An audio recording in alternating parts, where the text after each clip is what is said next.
নমস্কার, শ্রুতিদের চ্যানেলে সকলকে স্বাগত জানিয়ে আজকে একটা সুন্দর রেসিপি করব। তার জন্যই তোমাদের নিয়ে চলে এসেছি আমার ছাদ বাগানে। হ্যাঁ, আমার ছাদ বাগানে একটা ছোট কলা গাছ বসিয়েছিলাম, তাতেই কলা হয়েছে, তাই তোমাদের সাথে এই খুশির মুহূর্ত শেয়ার করলাম। গাছটা বসিয়েছিলাম একটা চালের বস্তায়, হাফ বস্তা মাটিতে, আর ধীরে ধীরে গাছটা বড় হয়েছে। আজকে তার গাছ থেকে ফলও আমি পাচ্ছি। দেখো, কলাগুলো আমি এক এক করে হাত দিয়েই ছিঁড়ে নিচ্ছি। গাছটা খুব বড় নয়। আর গাছটা কলা যা হয়েছিল তার কিছুটা হচ্ছে আমাদের হনুমানজি খেয়ে গেছেন। তাতে আমি খুব খুশি হয়েছি, ভীষণ খুশি হয়েছি। আর তো যে আমার মানে শ্রীরাম, তো জয় শ্রীরাম বলো আর ভক্ত, তো ওই জয় শ্রীরাম হনুমান খেয়ে গেছেন। তো তারই বাকিটার যেটা রয়েছে আমাদের প্রসাদ স্বরূপ, তো সেটাই আমি আজকে পারলাম। দেখো, যে কটাই পেয়েছি সে কটাতেই অনেক, তাতেই আমরা খুশি। গাছের প্রথম ফল হনুমান খেয়ে গেছে। হনুমান তো কলা খেতে খুব ভীষণই ভালোবাসে, তো সেটা খেয়ে গেছে, তাতে আমি খুব খুশি হয়েছি। তো বাকি ফলগুলো আমি ঘরে নিয়ে এলাম।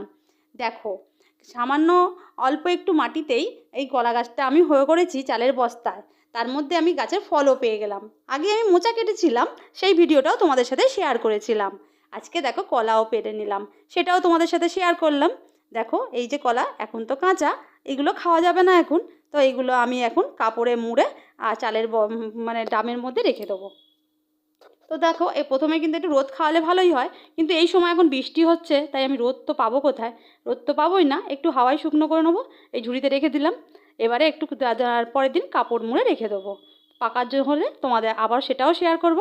তো চলো, এইটা আমি আপাতত রেখে দিই। তারপরে কি রেসিপি বানাই চলো দেখে নেওয়া যাক।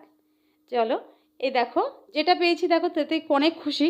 কেন, যারা গাছ ভালোবাসো তারা জানো গাছের ফল হলে যে কতটা খুশি হয়। খাওয়ার চেয়ে বড়ো কথা তোমাদের সাথে শেয়ার করতে ভীষণই ভালো লাগে, এই জিনিসগুলো দেখাতে। যদি ভিডিওটা ভালো লাগে অবশ্যই একটা লাইক করে দিও, আর যারা চ্যানেলটা প্রথম দেখছো অবশ্যই চ্যানেলটা সাবস্ক্রাইব করে দিও, আমার পাশে থেকো। আর আজকে কি রেসিপি বানাবো চলো সেটাও তোমাদেরকে আমি দেখিয়ে দেবো। রেসিপিটা খুবই সুন্দর। আর গাছে একটা গাছ থেকেই কত রকম জিনিস পেলাম। প্রথমেই গাছের ফুলটা খেলাম, মানে মোচা, সেটাও খেলাম।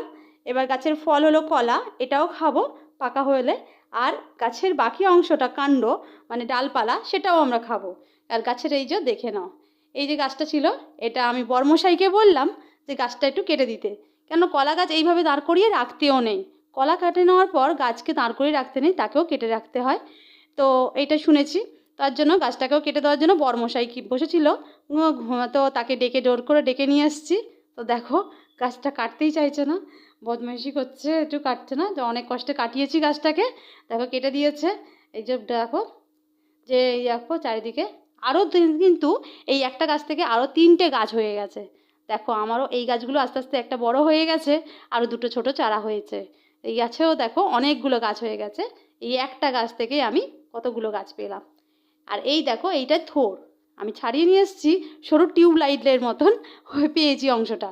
তাই হোক, যেটুকুনি হোক, ছোট গাছ তো সে দেখো পেয়ে গেছি। এই দেখো, এইভাবে আমি একটা ছোট্ট রেসিপি বানাবো, যেটা খুবই সহজ আর খেতেও দারুণ। তো দেখে নাও, প্রথমেই আমি এগুলোকে গোল গোল চাকা চাকা করে কেটে নিচ্ছি। এইভাবে পাতলা পাতলা করে গোল গোল চাকা চাকা করে কেটে নিলাম, এইভাবে। তো গোল গোল চাকা চাকা করে কাটার সঙ্গে সঙ্গে একটা সুতো থাকে, এই আঙুলে জড়িয়ে জড়িয়ে সেই সুতোগুলোকেও আমি ফেলেছি। এই সুতোগুলো থাকলে কিন্তু গালে ছিবড়া হয়ে যাবে রান্না করার পর খাওয়ার সময়। তার জন্য ওই সুতোগুলো আঙুলে জড়িয়ে জড়িয়ে অবশ্যই ফেলে দেবে। তারপর আমি চাকা চাকাগুলো নিয়ে নিয়েছি। এইবার চাকা চাকাগুলোকে সাজিয়ে নেবো পরপর, এইভাবে একসঙ্গে 5-6টা করে সাজিয়ে নিয়ে এইভাবে সরু সরু আলু ভাজার মতন কুচিয়ে নেবো। ঝিরি ঝিরি করে আলু ভাজার মতো কুচিয়ে নিচ্ছি, যতটা পারা যায় পাতলা সরু করে কুচিয়ে নেবো। এইভাবে দেখো, এইভাবে সরু সরু করে সব কুচিয়ে নিচ্ছে। এইভাবে দারুণ লাগে এটা, সামান্য একটু অল্প উপকরণ দিয়েই ভাজা হয়ে যায়, আর দারুণ লাগে এটা খেতে। তো থোড় দিয়ে কি বানাবো, তো সে অনেক কিছুই বানানো যায়, কিন্তু খুব সহজ আর খুব অল্প সময়ে এটা বানানো যায়। শুধু এটা কুটতেই যেটুকুনি, পরিষ্কার করতেই সময় লাগে যেটুকুনি। তো চলো, আমার তো কোটা হয়ে গেছে, এবারে আমি রেসিপিটা বানাবো। এটা থোড় খাওয়া কিন্তু যাদের হাই প্রেশার তাদের জন্য ভীষণই উপকার। থোড় প্রেশার কমাতে ভীষণই সাহায্য করে। হ্যাঁ, থোড় হচ্ছে ভীষণই, মানে যাদের উচ্চ রক্তচাপ আছে তাদের জন্য এটা ভীষণই উপকার থোড়। থোড়কে কিন্তু আবার তোমরা রস বানিয়েও খেতে পারো, মানে থোড়টাকে আদা ঘষা দিয়ে ঘষে বা নোড়া দিয়ে থেতো করে তার রস বার করেও তোমরা খেতে পারো, তাতেও কিন্তু থোড়ের রসটা ভীষণ উপকার। এই যে আমি ঝিরিঝিরি করে কেটেছি, এই থেকেও কিন্তু নুন মাখিয়ে চাপলেই কিন্তু খুব সুন্দর একটা রস বেরোয়, এই রসটাও তোমরা খেতে পারো। তো আমি এই যে বাকি থোড়গুলো কুচিয়ে নিচ্ছি এইভাবে ঝিরিঝিরি করে, দেখো যতটা পারা যায় পাতলা করে কুচিয়ে নিলাম। সবই কাটা হয়ে গেছে আমার। চলো এবার দেখে নেওয়া যায় কি করব পরের রেসিপিটা। চলো চলে এসেছি। আর দেখো এবারে দিয়ে দিচ্ছি লবণ, মানে নুন আর একটু হলুদ। নুন আর হলুদ দিয়ে ভালোভাবে এটা চটকে মাখিয়ে নেব। মাখিয়ে 10-15 মিনিটের মতন এটা আমি রেখে দেবো। এই দেখো এইভাবে চটকে মাখিয়ে দিলে না গুঁড়ো হয়ে যায়, খুব সুন্দর একটা ছোটো ছোটো গুঁড়ো গুঁড়ো হয়ে যাবে, দারুণ হয় এটা। এইভাবে মাখিয়ে একটু ঢাকা চাপা দিয়ে রেখে দিলাম। এবারে একটা কড়াই বসিয়ে দিচ্ছি। কড়াইটা গরম হয়ে গেলে দিয়ে দিলাম তেল। তোমরা ইচ্ছা মতো সর্ষের তেলও দিতে পারো আর সাদা তেলও করতে পারো।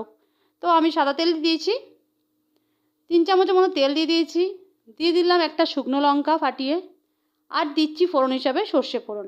সর্ষে ফোড়নটা অবশ্যই দেবে, এতেই কিন্তু রান্নার আসল টেস্টটা পাওয়া যায়। সর্ষে আর শুকনো লঙ্কাটা তেলে ভালোভাবে নেড়ে চেড়ে নিচ্ছি। একটু সর্ষের ভাজা গন্ধ বেরোলে আমি এবারে থোড়টা দিয়ে দেবো। দেখো থোড়গুলো থেকে একটু জল বেরিয়ে যাচ্ছে। তো আমি কিন্তু যেহেতু জলটা কাউ খাওয়ার মতন লোক নেই, তো আমি খাবো না, তার জন্য আমি জলটা চেপে বার করলাম না। আর এই দেখো সব সময় দিয়ে আমি ঢেলে দিলাম। আর যারা জলটা থোড়ের রসটা খেতে চাও, থোড়ের রসটা খেয়ে তারা একটু চেপে রসটা বার করে খেতেই পারো। এবারে আমি ভালোভাবে নেড়ে চেড়ে এপিট ওপিট করে ভালোভাবে ঘুরিয়ে করে ভেজে নেব। এইভাবে ভালোভাবে নেড়ে চেড়ে নিচ্ছি তেলের সাথে। এইভাবে অনবরত নাড়তে হবে, নাহলে জড়িয়ে যাবে, কেন গুঁড়ো গুঁড়ো করে কাটা আছে তো। এটা ভালোভাবে নেড়ে চেড়ে ভেজে নিতে হবে। এইবারে আমি কিছুক্ষণের জন্য একটু ঢাকা দিয়ে দিলাম। 5 থেকে 7 মিনিট একটু ঢাকা দিয়ে রাখবো, কেন মধ্যে নুন করে আছে, মাখানো আছে, হলুদ মাখানো আছে, এটা একটু নরম হয়ে যাবে আর কি ঢাকা দিয়ে রাখলে।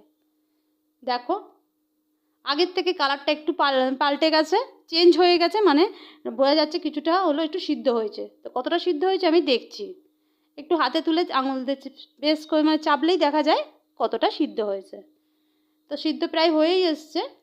আবারও একটু ভাজবো, নেড়ে চেড়ে নেবো। আবারও এপিট ওপিট করে ভালোভাবে নেড়ে চেড়ে নিচ্ছি। আর দিয়ে দেবো একটু মিষ্টি।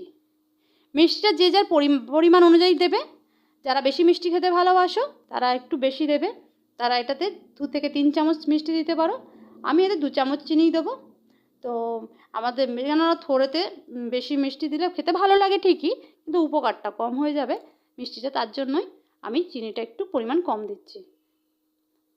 তো আমার হয়ে গেছে প্রায় থোড় ভাজা। তো এবার আমি তুলে নেব। দেখো খুব সহজ রেসিপি। আমি আবারও একটু ঢাকা দিয়ে দিয়েছিলাম, যেহেতু চিনি দিয়েছিলাম, চিনিটা দেওয়ার জন্য কিছুক্ষণের জন্য এটা রাখলাম, তাহলে ভালো লাগে। গ্যাসটা তবে নিভিয়ে দিয়ে ঢাকা দেবে। গ্যাসটা নিভিয়ে কিছুক্ষণের জন্য ঢাকা দিয়ে রাখার পর তুলে নিয়েছি। তৈরি হয়ে গেছে আমার রেসিপি। ভিডিওটা ভালো লাগলে অবশ্যই একটা লাইক করে দিও, আর যারা নতুন দেখছো চ্যানেলটা সাবস্ক্রাইব করে দিও।